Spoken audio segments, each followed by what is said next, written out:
à plonger dans le noir. On les appelle les Dark Factories. Dark parce qu'elles n'ont ni lumière, ni chauffage, ni surtout d'ouvriers. Plus besoin de main-d'œuvre, les robots ont remplacé les hommes et l'intelligence artificielle fait le reste. Alors, futur désirable ou vrai cauchemar, on vous laisse juger. Arnaud Boutet et Émilie Cizarol. Nous avons rendez-vous chez un constructeur automobile, symbole de la nouvelle révolution industrielle. Car entrer chez Zeekr, c'est plonger dans un univers futuriste. Pas d'éclairage, et pourtant l'usine tourne à plein régime.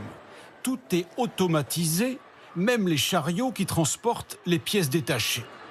On ne compte qu'une centaine de personnes au travail.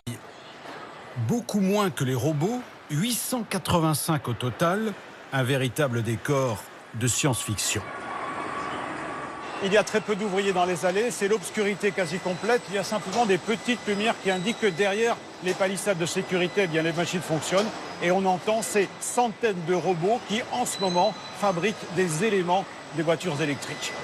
Le directeur le confirme. Pour atteindre ses objectifs, jusqu'à 1200 voitures par jour produites dans ces couloirs, les robots n'ont besoin ni de lumière ni de chauffage. Une course à la rentabilité et un constat implacable, les machines remplacent les ouvriers.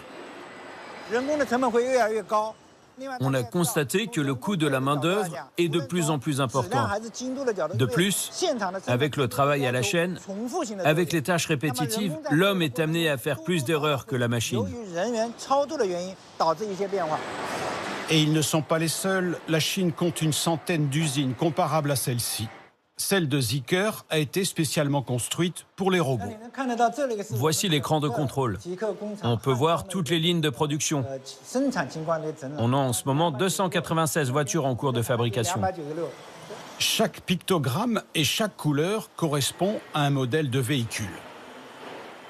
Une entreprise à 100% robotisée, pilotée par l'intelligence artificielle, je crois que c'est l'avenir dans notre secteur. Mais que se passe-t-il lorsqu'un robot tombe en panne? Quand c'est rouge, cela signifie que le robot est temporairement à l'arrêt. Et du rouge, il y en a. Dans la salle de contrôle, un technicien appelle alors ses équipes.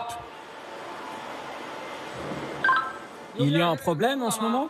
Un robot à l'arrêt et c'est toute la chaîne qui peut être impactée. Non, ça va, tout fonctionne. Alors il faut aller plus vite. Et ce sont eux, les rares ouvriers, qui interviennent sur les machines. Ils sont 7 fois moins nombreux que dans une usine classique.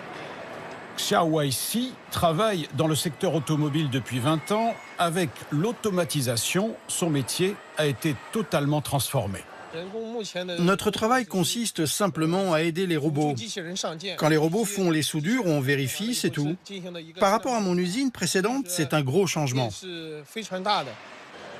Et lorsque la voiture est prête, surprise, ce sont des hommes et des femmes qui contrôlent les finitions avant la livraison. Ça, les robots ne savent pas faire, du moins pour le moment. C'est le contrat qui fait trembler toute